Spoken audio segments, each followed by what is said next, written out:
coming up on Marriage Today with Jimmy and Karen. Children are temporary.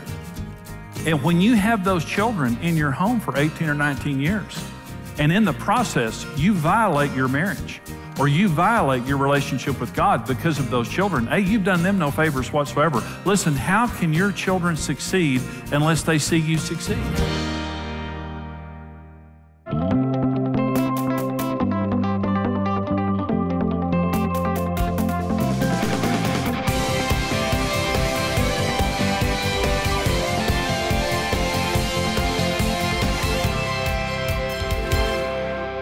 Raising great children as you build a great marriage. We're going to talk about three principles, very simple principles that are very profound. And I promise if you do these principles, because everybody can do it, it's a very simple thing.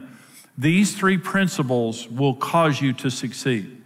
And when couples do not succeed in being married successfully and raising great kids, it's because somewhere along the line, these principles were forsaken. So principle number one of the three, marriage precedes children in priority.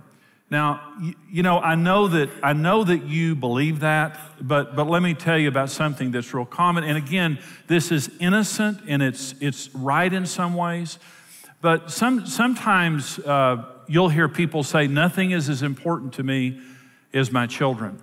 There was a program on one day, it was on television, it was a talk show, and they had mothers behind the scenes, and they didn't know that their husbands were watching from the other room, okay? So there were the husbands in one room, the wives in the other room, and they were talking about their children. And these women were going around the room and they were saying, nothing is as important to me as my children. And it sounds great. I mean, it sounds like a good, wholesome American thing to say. Well, what they didn't know is their husbands were in the other room talking about how frustrated and violated they were that they didn't get enough of their wives because they were always busy mothering their children. These husbands were bitter and frustrated and angry, and the mothers were saying, nothing is important to me as my children. Well, fathers can do the same thing.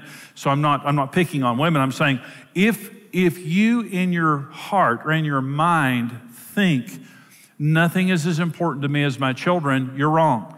There are two things more important than your children. The first is God, and the second is your marriage. Those two things are more important than your children. And then once those things are set, then your children are the third most important thing in your life. And let me talk about why this is such an important principle. Your relationship with God and your marriage is what makes you into a great parent.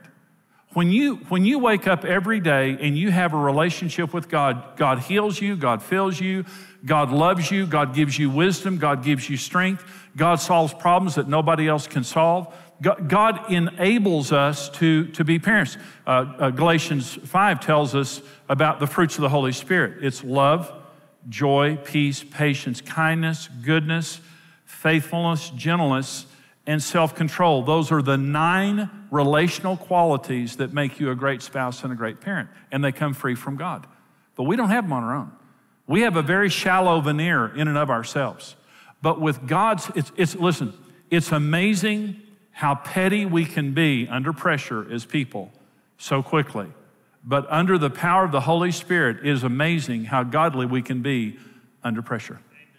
It makes all the difference in the world. When I wake up in the morning and I pray and I depend on God, it is amazing what I can do that day because I depended on God as a husband and as a father. But when I don't wake up and depend on God, it is amazing how carnal I can be. It is amazing the things that I can say and do that disappoint me in myself. And so, A, I've got to have God. And B, I need my spouse. My marriage meets needs in me that God and my marriage meet, 95% of the needs in my life.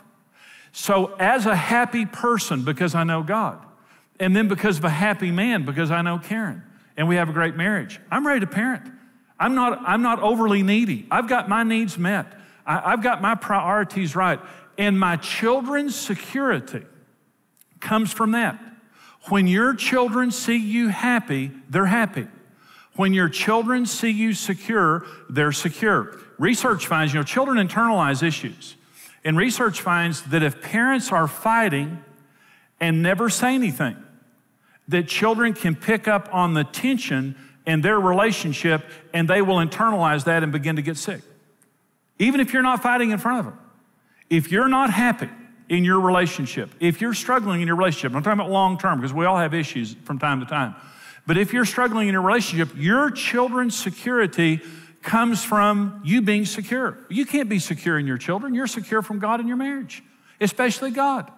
And so marriage comes before children. God comes before children. And then our children are precious and they deserve the best of us except for God and our spouse. Children are temporary. And when you have those children in your home for 18 or 19 years, and in the process, you violate your marriage or you violate your relationship with God because of those children, hey, you've done them no favors whatsoever. Listen, how can your children succeed unless they see you succeed? See, we showed them a successful relationship. Let me say this another way, and I want you to listen to what I'm saying, and this might sound arrogant, but it's not arrogant. You need to make this statement. I want my children to be just like me.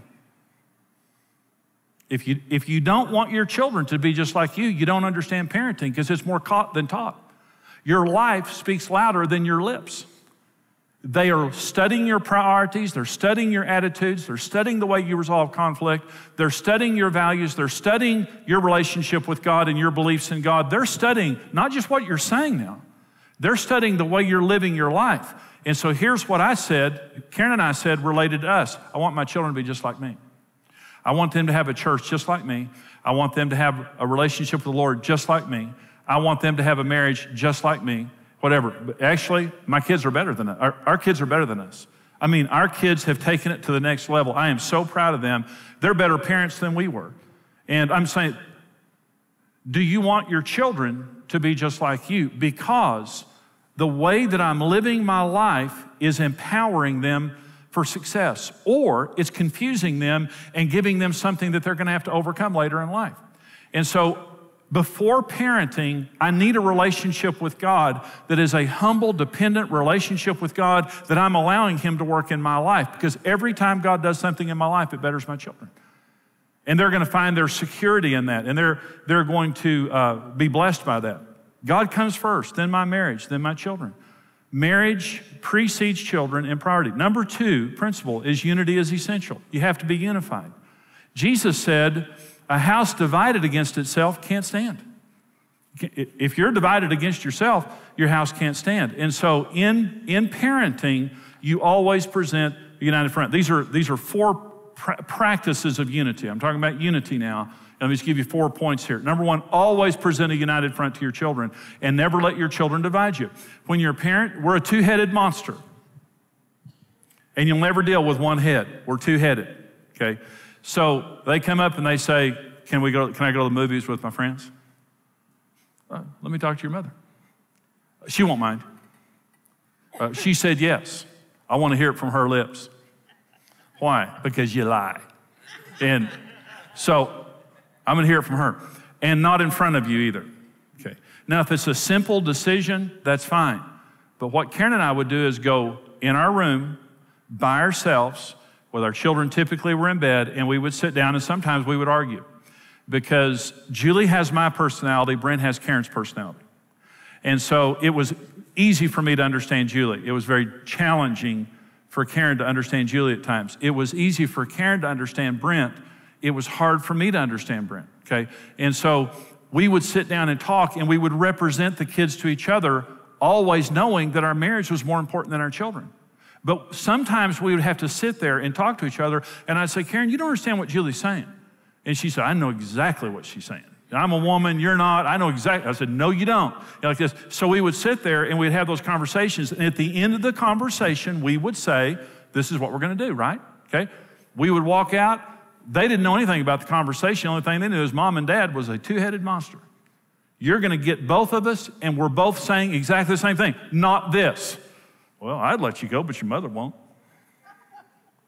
Well, what does that say to kids? You're divided at that point. A house divided against itself cannot stand. We are unified on everything that we do. Number 2, always honor each other in front of your children and make your children honor your spouse. You never disrespect each other. in front of your children. So if our kids, like I'm sitting there, in the living room, and I would hear Julie or Brent disrespect Karen, I never made Karen defend herself. I'd say, I don't know, you don't talk to your mother that way. Unity means what you do to her, you did to me. Division means you can pick on them all day long, and I'm just going to sit here and watch it. I'm just a spectator. When I heard a tone in their voice, anything like that, I would get up and I'd walk in there and say, you don't talk to your mother that way. You apologize to your mother. Like that. And they knew, you pick a fight with her, you got to fight with Dad. And the same was true of Karen. And so always honor if you have something to say, you say it behind closed doors, but don't put each other down. When your kids are around, don't be sarcastic, don't be demeaning. And if your children, because if you do, the kids will pick up on that. And they're going to do the same thing. So always honor each other. Number 3, never allow a significant difference to develop in how you express love or enforce discipline. Now, this is the good cop, bad cop thing. And this comes into extremes. Your children need both of you to be affectionate with them. And your children need both of you to discipline them. Sometimes the man at a certain age has to be the one that enforces the discipline, okay? Just simply for size or whatever it is. But you both are empowered to discipline, and you both support each other in discipline. But the horrible thing is, see, when one parent is a goof off, the other parent has to become more stern in order to bring a balance in the family. When one spouse is out of control, the other spouse will go to the opposite extreme to gain control. If you're a spendthrift, I'm gonna rat hole money. But we're not unified, okay? If you're a goof off and you're too fun and you're too permissive with the kids, then I'm gonna have to be more stern and be the disciplinarian. And what happens is, because now I'm the disciplinarian, I'm not able to show the affection. You've robbed me of the ability to show the affection that I would show, because now I've got to be the disciplinarian. Come together and make this commitment. Children need affection from their mother and father. You don't make the woman the affectionate person or the man the affectionate person. Say, well, you're sweeter than me and you're more affectionate and natural than me. You give kids the affection. Their sexual and emotional development is very, very tied to the affection and attention they get from both sexes. Both sexes. So they both need you to affirm them verbally and be affectionate. And they both need you to express discipline both in healthy ways as a united front. Don't get into the good cop, bad cop thing. They need two parents loving each other and getting along. Number 4, go outside of your marriage for counseling and input when you reach an impasse. Go outside your marriage. Your kids sometimes can push you to the wall, and I mean, you're just not objective. So Karen and I were committed to every principle I'm talking to right now. We got to a circumstance we couldn't solve, and we couldn't talk it out. And it went on for a while.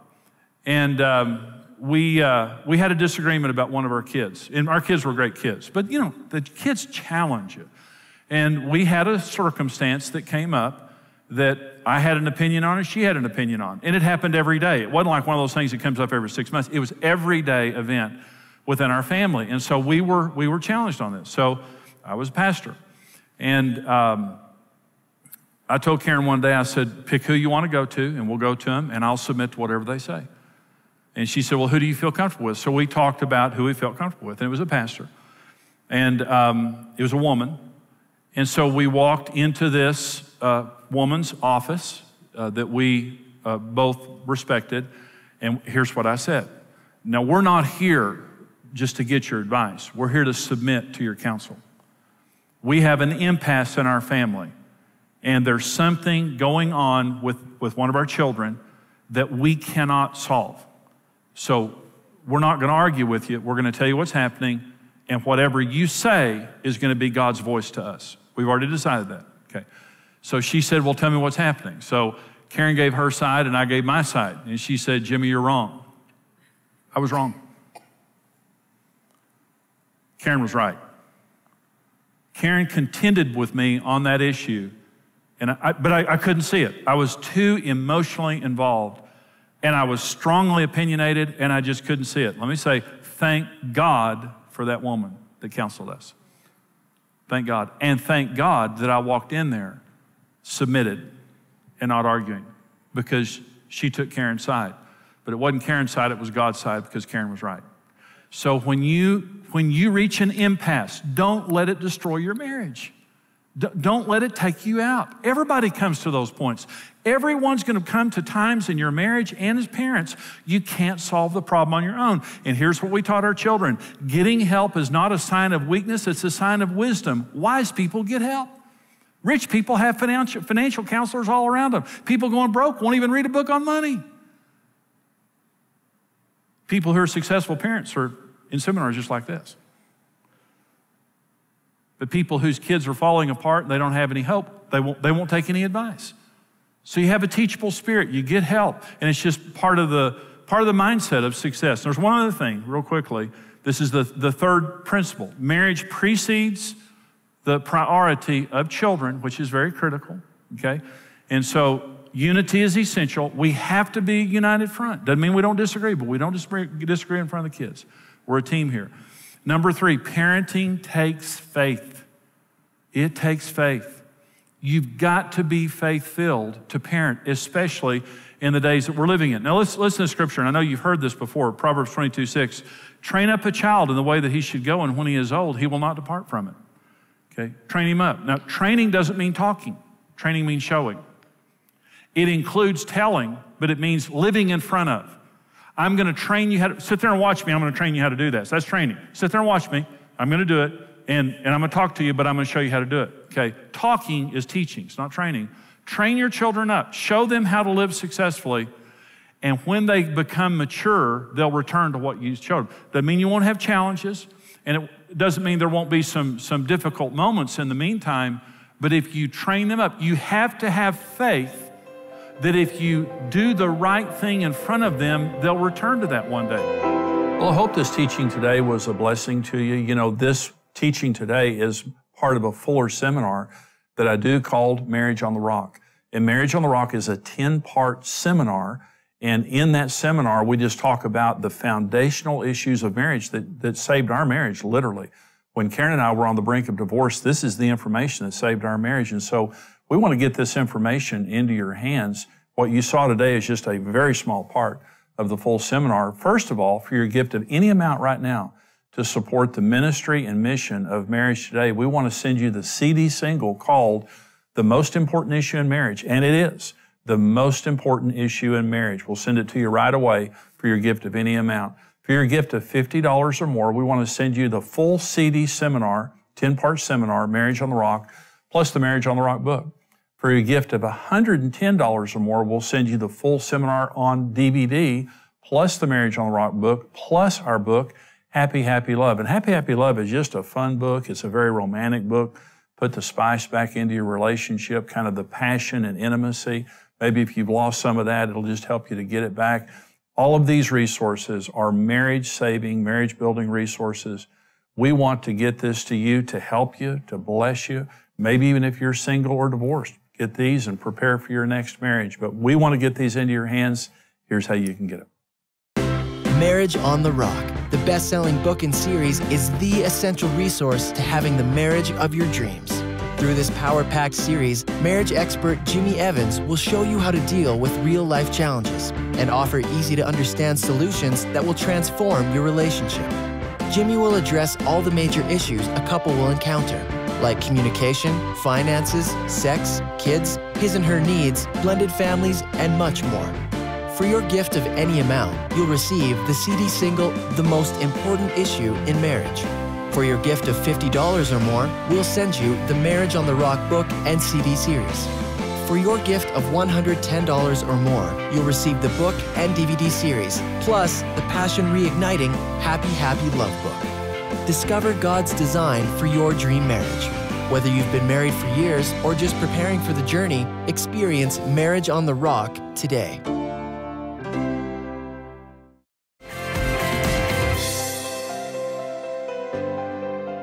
Well, this program today is on raising great children as you build a great marriage.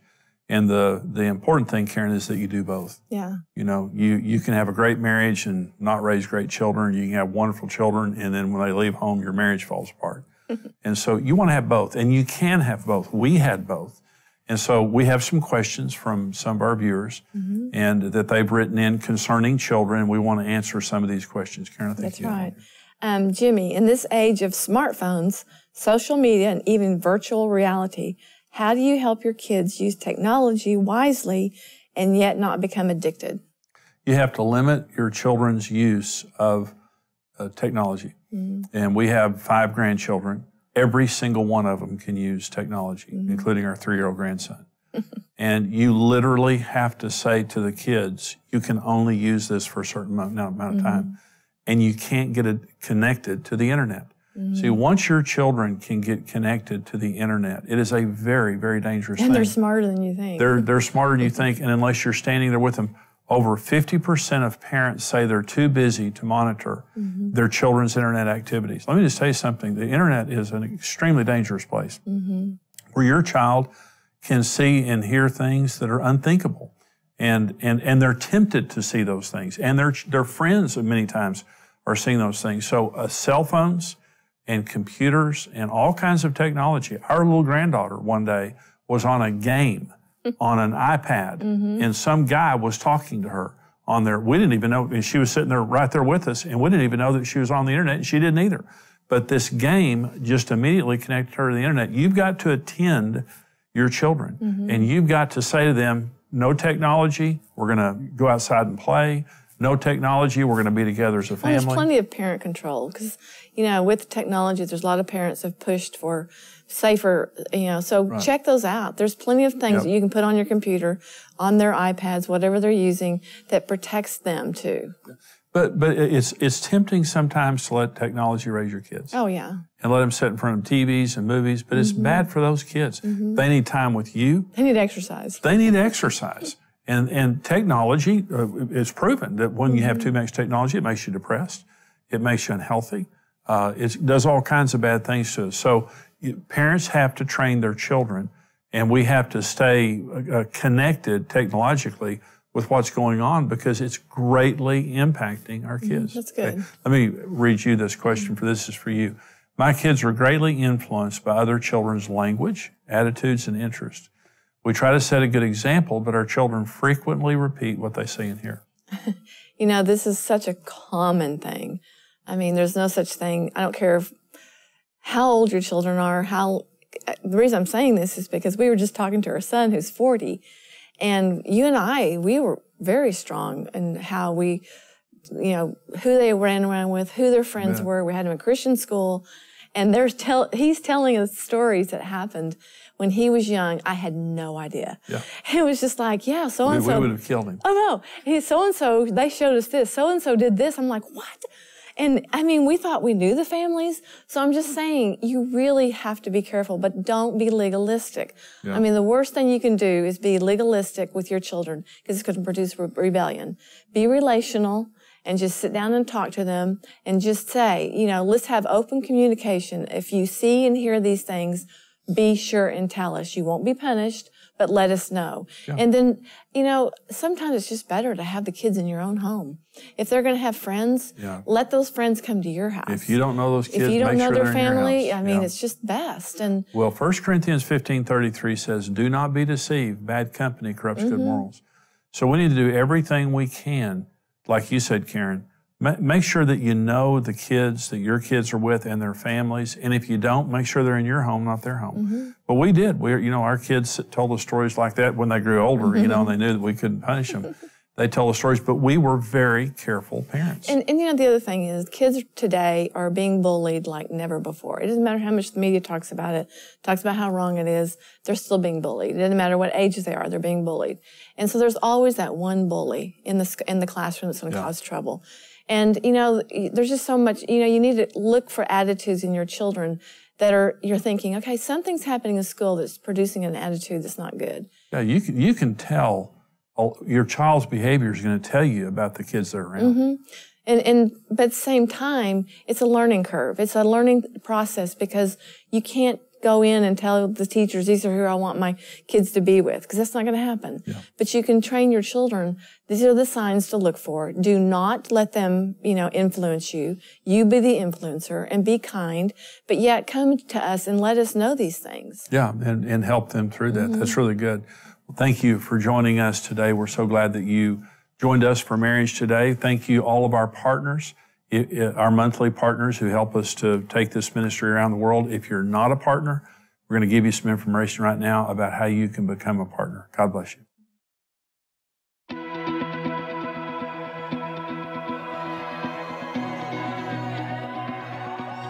We all enter into marriage confident a happy, fulfilling life is in front of us. Over time, life's journeys can quickly deflate those expectations, and we're left feeling like we've fallen out of love. But with the right information and a mutual commitment to success, a better marriage is possible. Become a rock-solid partner and gain instant access to practical marriage help in topics ranging from communication, needs, and intimacy, as well as blended families, intentional dating, spiritual health, and much more. Marriage Today exists to help every person succeed in marriage. With your help, we can continue raising a standard for marriage and reverse the curse of family breakup in order to rebuild the nations one home at a time. That's why we're tied into the ministry. We want to be able to bless and give so they can keep doing what they're doing.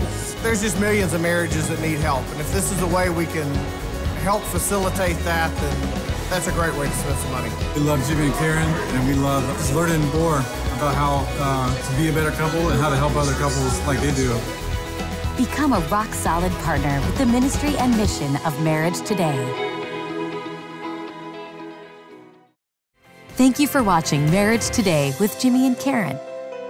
Subscribe to Marriage Today's YouTube channel for more marriage-building videos and updates.